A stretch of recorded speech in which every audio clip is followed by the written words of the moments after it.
Գյորջյան Կասկադ 60 ամիս փուլային վճարում բազմաթիվ առավելություններ։ Բայրամովի առաջարկին 3 գումարած 3 տարածաշրջանային ձևաչափով հանդիպումն անցկացնել Բաքվում Հայաստանի արտաքին գերատեսչության խոսնակի մակարդակով են արձագանքել, կարճ նշելով, թե հանդիպման վայրի վերաբերյալ քննարկումները շարունակվում են։ 3 գումարած 3 տարածաշրջանային համագործակցության հարթակի 3-րդ հանդիպման համատեղ կոմյունիկեում արձանագրված է նախարարական հաջորդ հանդիպման վայրն ու ամսաթիվը կհամաձայնեցվեն դիվանագիտական ուղիներով։ Ընդհանուր ընկալմամբ այդ հանդիպումը պետք է անցկացվի Երևանում կամ Բաքվում, փոխադարձաբար ընդունելի լուծում գտնելու ուղղությամբ քննարկումները կշարունակվեն, պայմանավորվածություն լինելու դեպքում կտեղեկացնենք։ Հայաստանին չի գնում, որովհետև հասկանալի, եթե դու գնում ես մի երկիր, որտեղ կան հայ գերիներ, ապա դու դրանով փաստացի հատկապես նախընտրական կամպանիայի ժամանակ դու դրանով վարկանիշային մեծ կորուստ ես ունենում, չնայած ունես, բայց էլ ավելի մեծ կորուստ ես ունենում, փաստորեն լեգիտիմացնում ես դատական գործընթացը։ Քաղաքագետ վերլուծաբանների ձևակերպմամբ 3 գումարած 3-ը Հայաստանի համար այնքան էլ կոմֆորտ չէ, բայց հուսալի ձևաչափ է, սակայն ասում են այնպես չէ, որ այդ ձևաչափով հանդիպումներում Հայաստանի համար դրական արդյունքներ կարող են լինել։ Եթե հաջողվի այդ ձևաչափով հասնել կոնսենսուսի, ապա դա կլինի շատ ավելի հուսալի, քան որևէ այլ ձևաչափով փաստաթուղթ, որովհետև եւ պատմականորեն եւ փաստացի մեր տարածաշրջանում միշտ կայունությունը եղել է Ռուսաստան-Թուրքիա եռանկյունու կոնսենսուսով։ Եթե այդ կոնսենսուսը չի եղել է լարվածություն պատերազմներ, եթե եղել է կայունություն։ Հայաստանն այս ձևաչափով հանդիպումներում ըստ քաղաքագետ Բաղդասարյանի ամենաթույլ օղակն է տնտեսական առումով եւ միակ ամենափոքր երկիրն է, որ դեպի ծով ելք չունի, եւ բնականաբար նման հանդիպումներում Հայաստանը չի կարողանալու իր շահերն առաջ մղել, այլ անդամ բոլոր երկրները փորձելու են Հայաստանի այդ վիճակից իրենց փայաբաժինը պոկել։ Պետք չի ակնկալել, որ այդ ձևաչափը Հայաստանին պաշտպանելու է, ոչ, պարզապես քանի որ այնտեղ էլ կան շահերի բախումներ այդ խոշոր խաղացողների միջև, Հայաստանը կարող է հասնել ինչ-որ կոնսենսուսի, որտեղ համաձայնվեն, որ լավ, Հայաստանին ձեռք չենք տալիս, պարզացած, եւ դառնում է ընդհանուր պրոյեկտի մի մաս, այսինքն ապաշրջափակում եւ այլն։ Նկատենք, որ Ադրբեջանն այստեղ էլ մի քանի լարի վրա է խաղում, սիրաշահում է արևմուտքին, բայց դրան զուգահեռ տարածաշրջանային խնդիրների լուծման համար ողջունում է 3+3 ձևաչափը։ Ի տարբերություն Հայաստանի, Ադրբեջանը շահեր ունի թե արևմուտքից եւ թե Ռուսաստանից։ Թուրքիան Ադրբեջանի միջոցով տարբեր բանագիտական խաղեր է խաղում։ Ցույց տալով, որ Ադրբեջանի ինքնուրույն քաղաքականություն է վարում, բայց իրականում դա Թուրքիայի քաղաքականությունն է Հարավային Կովկասում։ Վրաստանը հայտնեց, թե Հայաստան-ադրբեջանական նավթամթերքի մեկանգամյա տարանցման համար Թբիլիսին տուրք չի գանձի։ Ինչպես հացահատիկին նավթամթերքի դեպքում էլ Հայաստանի հանրությունը ադրբեջանական կողմից տեղեկացավ ու ցնծությամբ ընդունեց, հայտնելով, թե վրացական կողմն այդ քայլը դիտարկում է խաղաղության գործընթացին նվիրված ժեստ, հետագայում սակայն նավթամթերք ներմուծողները վճարումներ կկատարեն։ Ըստ քաղաքագետ Բաղդասարյանի, իրականում Վրաստանը ընդունված գներից անհամեմատ ավելի թանկ տուրք է պահանջում որպես տրանզիտ երկիր։ 40 անգամ ավելի թանկ, որովհետև Վրաստանը օգտվում է այս իրավիճակից եւ փաստացի փոխադրումների մենաշնորհ ունի։ Ընդհանրապես ըստ քաղաքագետի, որքան էլ Վրաստանը դիվանագիտական հայտարարություններ անի, թե ողջունում է հայ-ադրբեջանական եւ հայ-թուրքական հարաբերությունների կարգավորման գործընթացը, այդ երկիրը ըստ Բաղդասարյանի լավ է հասկանում, որ եթե հայ-ադրբեջանական հայ-թուրքական հարաբերությունները կարգավորվեն, որպես տրանզիտային երկիր իր դերը էականորեն նվազելու է, Վրաստանը եւ քաղաքական եւ տնտեսական առումով վնաս է կրելու։ Փաստն այն է, որ այդ հարաբերությունների կարգավորման արդյունքում Վրաստանը տուժելու է։ Իրականում Վրաստանը ունի տնտեսական եւ քաղաքական զարգացման երկու հիմնական հաղթաթուղթ։ Առաջինը ելք դեպի Սերծով եւ երկրորդը հայ-ադրբեջանական եւ հայ-թուրքական հարաբերությունների բացակայություն։ Սրանք են Վրաստանի երկու առավելությունները։ Եվ Վրաստանը բնականաբար չի ցանկանա զրկվել այդ առավելություններից մեկից։ Այնուամենայնիվ ըստ քաղաքագետի տեսականորեն, եթե Հայաստանի եւ Ադրբեջանի խաղաղության համաձայնագիրը ստորագրվի եւ երկու երկրների միջև շարունակական դառնան առևտրային հարաբերությունները, ներմուծումն ու արտահանումը երկու երկրների միջև կլինի ոչ թե Վրաստանի, այլ ուղիղ ճանապարհով։ Բաքուն Սյունիքով ճանապարհը կրկին Զանգեզուրի միջանցք է կոչել։ Ադրբեջանի վարչապետ Ալի Ասադովը հայտարարել է, որ մոտ ապագայում Զանգեզուրի միջանցքը կարևոր դեր կխաղա։ Հաղորդակցության նոր ուղի դառնալով ինչպես միջին միջանցքի, այնպես էլ հյուսիս-հարավ միջանցքի շրջանակում։ Նրա խոսքով Ադրբեջանն ակտիվորեն զարգացնում է միջազգային տրանսպորտային միջանցքները, ժամանակակից ենթակառույցներ ստեղծում։ Ադրբեջանցի վանդալների թիրախում է հայտնվել Մարտակերտի 17-րդ դարի երից մանկած վանքը։ Վանդալները պղծել ու ջարդուփշուր են արել բեմի վրա դրված եկեղեցու մանրակերտները, անհետացել է Սուրբ Սեղանին հենած խաչքարը։ Վանդալները ջարդել են նաև գեղաքանդակ խաչքարի ստորին հատվածը։ ԱՄՆ դեսպան Քվինն Հայաստանում Ամերիկայի առևտրի պալատում խոսել է Ամերիկայի քաղաքական առաջնահերթությունների եւ հայաստանյան գործարար համայնքի հետ համագործակցության նոր հնարավորությունների մասին։ Նա հատկապես ընդգծել է օգոստոսի 8-ի խաղաղության գագաթնաժողովի կարևոր արդյունքները եւ Թրամփի ուղի նախագծի մեկնարկը, որը նոր տնտեսական ու տրանսպորտային հնարավորություններ է բացում Հայաստանի համար։ Դեսպանը վերահաստատել է Ամերիկայի պատրաստակամությունը խորացնելու գործակցությունը, հատկապես էներգետիկ անվտանգության, բարձր տեխնոլոգիաների, սահմանների արդիականացման եւ ներդրումային ծրագրերի ուղղությամբ, նպատակ ունենալով խթանել տարածաշրջանի կայունությունն ու բարեկեցությունը։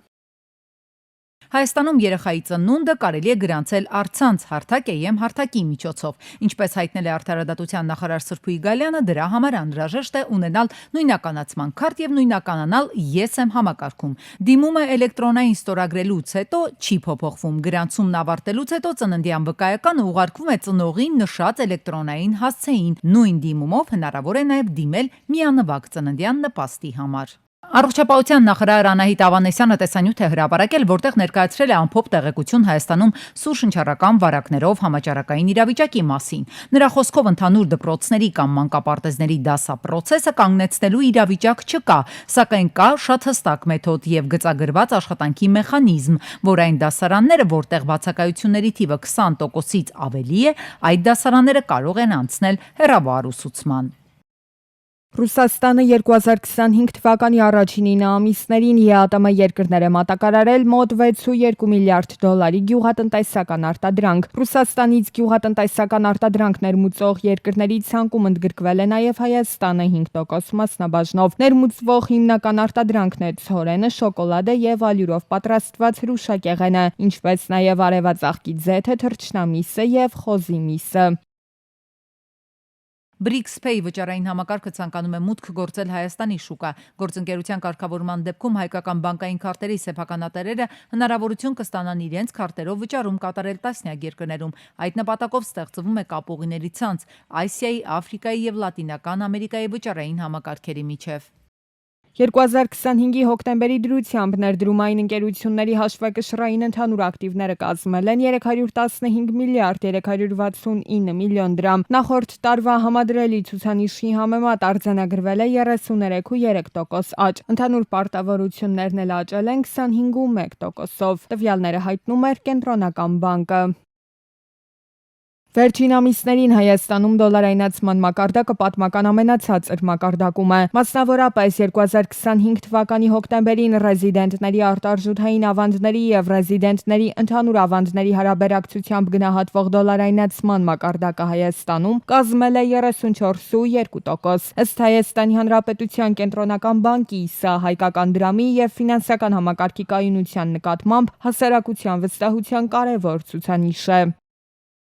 Առանց ձմեռային անվադողերի վարելու համար տուգանվել է 4044 վարորդ, այս մասին տեղեկացնում է Ներքին գործերի նախարարությունը։ Հիշեցնենք, որ նոյեմբերի 15-ից մարտի 31-ը ներառյալ ամառային անվադողերով երթևեկության դեպքում սահմանվում է 5000 դրամ տուգանք, իսկ այդ ժամանակահատվածում ամառային անվադողերով երթևեկության հետևանքով առաջացած ճանապարհատրանսպորտային պատահարի դեպքում 20000 դրամ տուգանք։ Transparency International-ի հաշվետվության համաձայն 2024 թվականին Հայաստանը որևէ առաջընթաց չի գրանցել կոռուպցիայի դեմ պայքարում։ Կոռուպցիայի ընկալման համաթիվը մնացել է 47, նույնը ինչ 2023-ին։ Կազմակերպությունը նկատում է, որ վերջին 1 տարում նկատվել են ընդդիմադիրների նկատմամբ անհամաչափ իրավական մեթոդներ, բացի այդ մտահոգիչ է բռնագանձված գույքի կառավարման թափանցիկության բացակայությունը, ինչպես նաև իշխանության ներկայացուցիչների միջամտությունը հայաստանյաց առաքելական եկեղեցու գործերին, ինչպես նաև ընդգծվել է լրատվամիջոցների ու լրագրողների թիրախավորումը։ Ըստ կազմակերպության, այս բոլոր գործոնները խոչընդոտել են հակակոռուպցիոն առաջընթացը Հայաստանում։ Շարունակում են խնդրահարույց լինել որոշումների ընդունման, հատկապես կարևոր պաշտոններում նշանակումների ոչ թափանցիկ գործընթացները,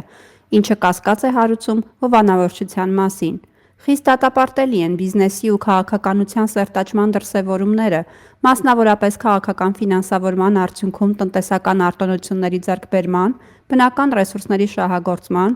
ապօրինի ու խնդրահարույց ծրագրերի սատարման, հանրային կարծիքի ու արժանապատվության ոտնահարմամբ տնտեսական զարգացման պատրվակով կասկածելի բիզնեսների հովանավորման դեպքերը։ Դեպքի արդիվ նախաձեռնվել է քրեական վարույթ քրեական օրենսգրքի 167-րդ հոդվածի 2-րդ մասի 7-րդ եւ 12-րդ կետերով առողջությանը միջին ծանրության վնաս պատճառելը մի խումբ անձանց կողմից խուլիգանական դրդումներով։ Այս մասին հայտարարել են քննչական կոմիտեից ի պատասխան հանրային գործիչ Միրան Հակոբյանին ծեծի ենթարկելու դեպքի մասին հարցմանը։ Կատարվում է նախաքննություն, հիշեցնենք, որ դեկտեմբերի 8-ին տեղի ունեցել հարձակում հանրային գործիչ Միրան Հակոբյանի վրա նա ստացել է քթի կոտրվածք եւ մի շարք այլ վնասվածքներ։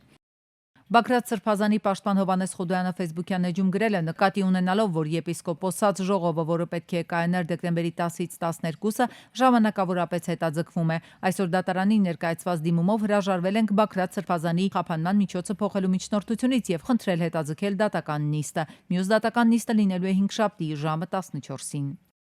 Հակակոռուպցիոն կոմիտեն բացահայտել է, որ Մեղրիի բնակիչներից մեկը Պաշտպանության նախարարության N զորամասի հրամանատարի եւ մեկ այլ ծառայողի օգնությամբ Իրանից ապօրինի ներմուծել է առանց ակցիզային դրոշմանիշների մոտ 74 միլիոն դրամ արժողությամբ 2.6 միլիոն գլանակ ծխախոտ։ Պաշտոնատար անձինք օգտագործել են իրենց լիազորությունները ապահովելու համար Մաքսանենք բեռի անխոչնդոտ տեղափոխումը։ Տրամադրել են զորամասին պատկանող Կամազ բեռնատարը եւ հանձնարարել հենակետի ծառայողներին չխոչնդոտել տեղափոխմանը։ Զորամասի հրամանատարը կալանավորվել է, մյուս ծառայողի նկատմամբ կիրառվել է տնային կալանք։ Ընդհանուր առմամբ մեղադրանք է առաջադրվել 8 անձի։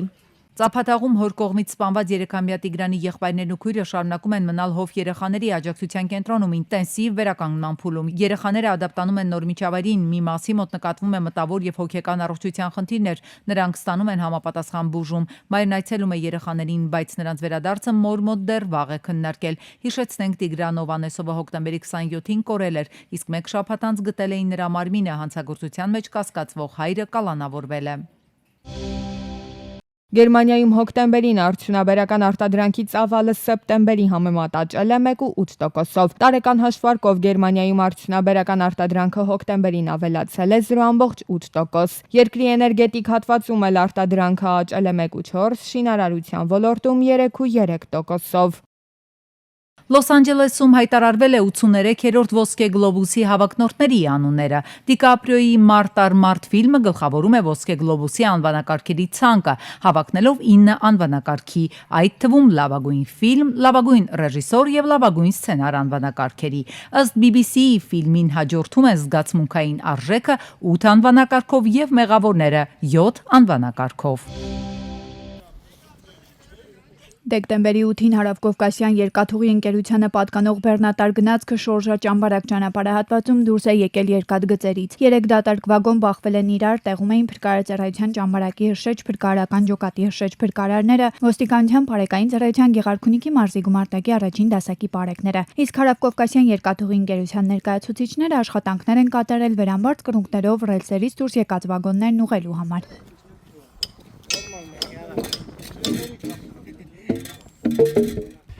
Բարեբախտաբար ուժասներ չկան։ Դեկտեմբերի 7-ին Վանաձոր Դիլիջան ճանապարհին բախվել են 35-ամյա Մխիթարի Նիսանը, 23-ամյա Արսենի Մերսեդեսը եւ 52-ամյա Սամվելի Ֆորդ Տրանզիտը։ Մեկ հոգի տեղափոխվել է Վանաձոր բժշկական կենտրոն։ Ժամանել են ոստիկանության բարեկային ծառայության Լոռու մարզի գումարտակի առաջին վաշտի 5-րդ դասակի պարեկները։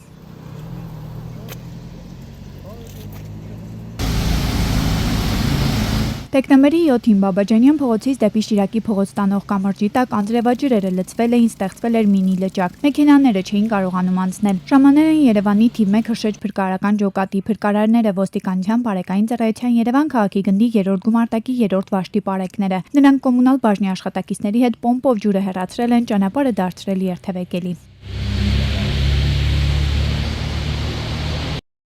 Դեկտեմբերի 9-ին Մալաթիա Սեբաստիա վարչական տարածքում գործող խանութի մոտ հրդեհ է բռնկվել։ Քաղաքացին նկատելով կրակը օգտագործել է մեքենայի կրակմարիչը, կանխել կրակի տարածումը։ Ամբողջությամբ այրվել է խանութ սրահի մոտ տեղադրված հսկայական ձմեռ պապը, ու եթե քաղաքացին օպերատիվ չգործեր, հրդեհը կտարածվեր նաև արհեստական տոնածառին։ Ժամանել են Երևանի թիվ 1 հրշեջ փրկարարական ջոկատի հրշեջները, ոստիկանության բարեկային ծառայության Երևան քաղաքի գնդի 4-րդ գումարտակի պարեկները։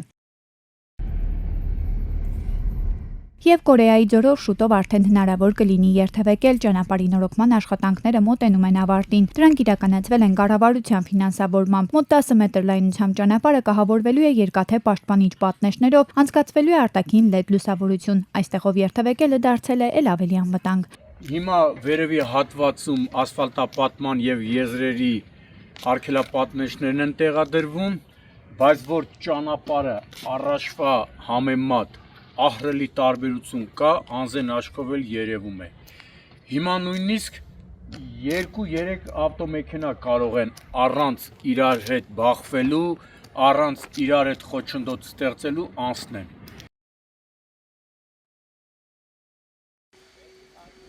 Վերջապես Նոր-Նորքի Գյուրջան փողոցում հակասանիտարական վիճակը վերացված է։ Այսօր լրատվական ուշամշանքումը մի քանի անգամ էին անդրադարձել այս խնդրին։ Մանկապարտեզի բակում տեղադրված դիտահորից գոյաջրերը դուրս էին գալիս, ողողում ամբողջ տարածքը։ Սենց գնում էր այն դարպասի տակից գնում հասնում էր միջև եսին որդը։ Տեսնելով, որ սա այլը տեղից չի շարժվում, Երևանի քաղաքապետարանն էր գործի անցել։ Փոխվել են դարնապրած խողովակները, հսկայական աշխատանք է կատարվել։ Ոչ գարշահոտ կա, ոչ կեղտաջրերն են դուրս գալիս։ Մնում է մանկապարտեզը հավանաբար կանձնվի շահագործման, բայց մինչև մանկապարտեզի հանձնումը պետք էր, որպեսզի այս ամբողջ կոյուղատարերը փոխվեր, ինչը արվել է կապիտալի փոխվավ էլի։ Հիմա արդեն թե մանկապարտեզի, թե հարակից բազմաբնակարանային շենքերի, թե Սուրբ Գրիգոր Լուսավորիչ բժշկական կենտրոնի տարածքում գարշահոտություն չկա։